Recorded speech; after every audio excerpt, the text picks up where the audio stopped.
जय हिंद दोस्तों, मैं सेबी पंजीकृत सलाहकार नहीं हूं। यह वीडियो केवल शैक्षिक और सूचनात्मक उद्देश्य के लिए बनाई गई है। पीसी ज्वेलर लिमिटेड के बारे में बात करेंगे। जैसा कि आप लोगों को पता है कि कंपनी ने प्रेफरेंशियल शेयर जारी किए थे। प्रेफरेंशियल शेयर कितने जारी किए थे? तो 48 करोड़ मतलब कन्वर्टेबल वारंट कंपनी ने यहाँ पे जारी किए थे, और ये भी स्टॉक स्प्लिट के पहले जारी किए थे। जब स्प्लिट 1:10 के रेशियो में हुआ था पीसी ज्वेलर लिमिटेड का, बहुत सारे लोगों को पता भी नहीं होगा कि स्प्लिट हुआ था। तो ये जो 48 करोड़ इक्विटी शेयर कंपनी ने जारी किए थे, ये बढ़ के ये भी 10 टाइम हो जाएंगे ना, तो ये 480 करोड़ इक्विटी शेयर हो गए। मतलब जिन लोगों को एक कन्वर्टेबल वारंट इशू किया गया था, तो अब उनके पास भी 10 इक्विटी शेयर हो गया था कन्वर्ट कराने के लिए, ठीक है ना। हालांकि उनका भी प्राइस उसी हिसाब से एडजस्ट किया था। अब ये 480 करोड़ जो इक्विटी शेयर इशू किए गए थे, और ये टाइम टाइम पे इशू किए गए थे, एक ही साथ इशू, तो मतलब एक ही साथ किए गए थे कन्वर्टेबल वारंट। लेकिन कन्वर्ट इक्विटी में कन्वर्ट कराए गए थे टाइम टू टाइम। जैसे कि यहाँ पे देखिए कुछ अलॉटमेंट 35 करोड़ इक्विटी शेयर जो है 23 मार्च 2026 को कन्वर्ट कराए गए थे।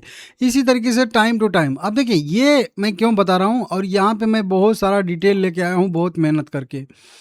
अब देखिए इसमें क्या हुआ है ना, कि यहाँ पे भी देखिए कई सारे जो है पूजा गर्ग, बलराम गर्ग, इन सबको जो है प्रेफरेंशियल शेयर अलॉटमेंट यहाँ पे मिले थे। और यहाँ पे भी देखिए वही वाली लिस्ट है। न्यू ट्रैक का यहाँ पे है, पूजा गर्ग को जो है प्रेफरेंशियल शेयर के माध्यम से शेयर जारी किए गए थे 21 करोड़, 18 करोड़, 39 करोड़, ये सारे के सारे। तो ये जो तेजी आ रही है ना, वही क्वेश्चन हर बार इसमें तेजी आती है, ऐसा नहीं कि ये तेजी नहीं आती है। एक भाई ने मुझे कल याद दिलाया था कि जो प्रेफरेंशियल शेयर कन्वर्टेबल वारंट जो इशू किए गए थे, उनका लॉक इन समाप्त हो रहा है कि नहीं, कब समाप्त होगा, कब नहीं समाप्त होगा। तो फिर इस वीडियो का मुझे जो है आइडिया आया, ठीक है ना। तो उनके लिए सबसे पहले धन्यवाद। देखिए आप लोग याद दिलाते रहेंगे ना कुछ भी चीज़, तो वो मुझे याद रहता रहे, क्योंकि मैं अकेला हूँ, वन मैन आर्मी हूँ भाई। मैं टोटल अपना यूट्यूब, सोशल मीडिया सारा कुछ मैं अकेले संभालता हूँ। तो कोई मेरी टीम नहीं है, तो इस वजह से बहुत ज़्यादा मेहनत करनी पड़ती है। इस वजह से बहुत सारी चीज़ें छूट भी जाती हैं, और बहुत सारे लोग कहते भी हैं कि आप थंबनेल नहीं सही बनाते हो, तो वीडियो सही से एडिट नहीं करते हो, टाइम ही नहीं मिलता है, ठीक है ना। मेन चीज़ ये है। अब देखिए जब ये तेज़ी जब जब भी होती है ना, तब तब हो सकता है कि एक लॉक इन समाप्त हो जा रहा हो। हालाँकि ज़रूरी नहीं है कि नहीं एक तेज़ी मतलब हो रही है तो उसी दिन लॉक इन समाप्त हो जाए। हो सकता है 10 दिन बाद समाप्त हो, या हो सकता है 10 दिन पहले ही समाप्त हो चुका हो, वो तेज़ी पे वो लोग बेच दिए हों। तो ये भी हो सकता है, ठीक है ना। तो जब जब लॉकिंग समाप्त हो रहा है, तब तक जो है सप्लाई आ रही है। तो इसकी वजह से शेयर जो है मोमेंटम तो कर रहा है, लेकिन जो है सस्टेन नहीं कर पा रहा है, या फिर एक मोमेंटम के बाद उसको कंटिन्यू नहीं कर पा रहा है। इसको मैं आपको दिखाऊं, जो डाटा अवेलेबल है यहाँ पे। आज कंपनी ने वहीं अपना तिमाही अपडेट दिया था, जो कि मैं बताया था 21% की ग्रोथ, राजस्व ग्रोथ दिख रही है, और 90% डेट कंपनी ने पेमेंट कर दिया है, जो सेटलमेंट हुआ था 30 सितंबर 2024 को। अब कुछ थोड़े बहुत डेट बाकी हैं, वो दे देगी। अब देखिए यहाँ पे बता दूं, 9 सितंबर 2025 को भी यहाँ पे शेयर जारी किए गए थे 13 करोड़ इक्विटी शेयर, उसी 48 करोड़ इक्विटी शेयर में से। फिर देखिए 9 करोड़ इशू किए गए थे, और 18 करोड़ और इशू किए गए थे। फिर उसके बाद देखिए यहाँ पे 18 अक्टूबर 2025 को जो है यहाँ पे इशू किए गए थे लगभग 7 करोड़ 8 करोड़ इक्विटी शेयर यहाँ पे। उसके बाद यहाँ पे देखिए फिर से 15 नवंबर को, यहाँ पे देखिए 15 नवंबर 2025 की बात कर रहा हूँ, उस बार भी यहाँ पे जो है 17 करोड़ इक्विटी शेयर इशू किए गए थे। मतलब 1 करोड़ इक्विटी शेयर थे, तो अब वो 10 करोड़ हो जाएँगे, क्योंकि 10 टाइम स्प्लिट कंपनी ने दिया था। 7 करोड़ यहाँ पे इश्यू हुए थे, 51 करोड़ यहाँ पे इश्यू हुए थे।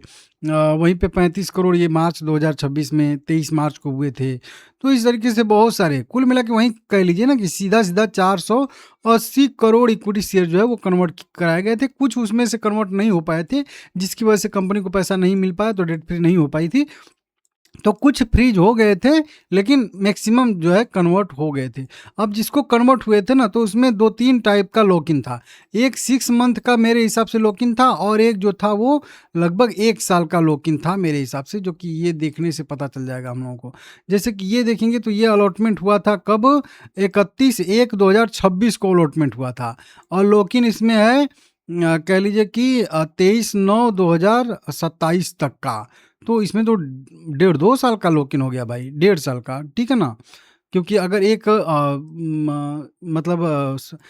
मतलब जनवरी 2026 में अलॉटमेंट किया गया था और जनवरी 2027 आएगा तो 1 साल हो गया, फिर उसके बाद 8 महीना और, तो ये तो ज़्यादा महीना हो गया, 2 साल हो गया लगभग।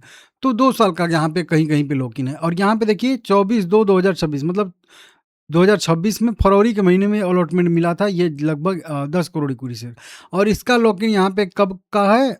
23/10/2026 मतलब 2 यहाँ पे है और 10 यहाँ पे, मतलब 8 महीने का यहाँ पे लॉक इन देखने के लिए हम लोगों को मिल रहा है।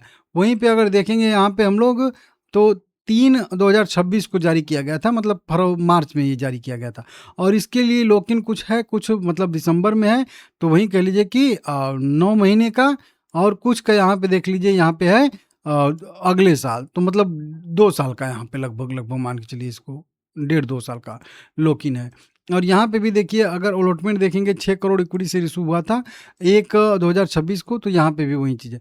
तो ये कुल मिला के साल भर के आसपास का यहाँ पे लॉकिंग लगभग है 9 महीने, साल भर। अब एग्जैक्ट कितना का लॉकिंग है वो एक यहाँ पे पैटर्न नहीं दिख रहा है कि नहीं 6 महीने वाला है या 12 महीने वाला है या 1.5 साल का है, वो 18 महीने वाला है, ये नहीं समझ में आ रहा है, ठीक है ना? लेकिन फिर भी लॉकिंग लगभग 9 महीने से लेके 1 साल, 1.5 साल तक का है।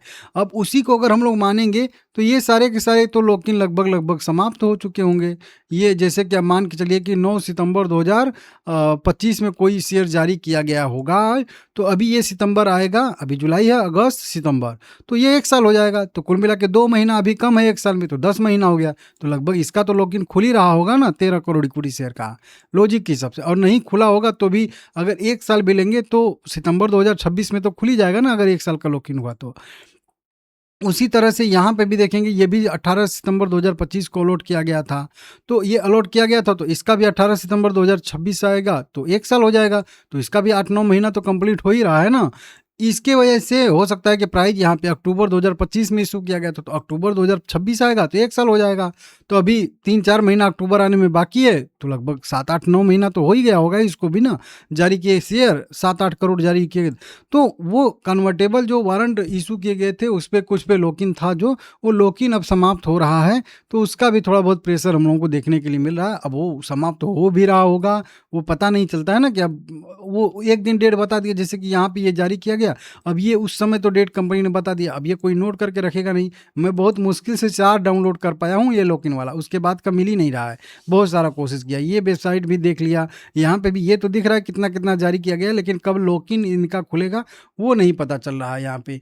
तो वही बात है कि समझ में नहीं आ रहा है कि लॉक-इन खुल भी रहा होगा, नहीं भी खुला होगा, तो आगे खुलेगा, ये सब है। लॉक-इन खुलने का मतलब तो ये नहीं होता है कि जिसका अगर मान लेते हैं किसी को 50 करोड़ इक्विटी शेयर इशू किए गए हैं और लॉक-इन मान लेते हैं कि आज है 7 तारीख ना, मान लेते हैं 10 जुलाई को किसी का लॉक-इन खुल रहा है। तो देखिए लॉक-इन खुलने का ये मतलब नहीं होता कि 10 जुलाई को लॉक-इन खुलेगा, 10 जुलाई को 50 करोड़ इक्विटी शेयर कोई आके सेल कर देगा। लॉक-इन खुलने का ये मतलब होता है कि वो शेयर अब कभी भी वो व्यक्ति चाहे तो बेच सकता है, फ्री हो गए। अभी वो चाह के भी नहीं बेच सकता। मैटर यहाँ पे समझिए लॉक-इन का क्या होता है कि अभी वो शेयर उसके लॉक हैं, मान लेते हैं 50 करोड़ इक्विटी शेयर।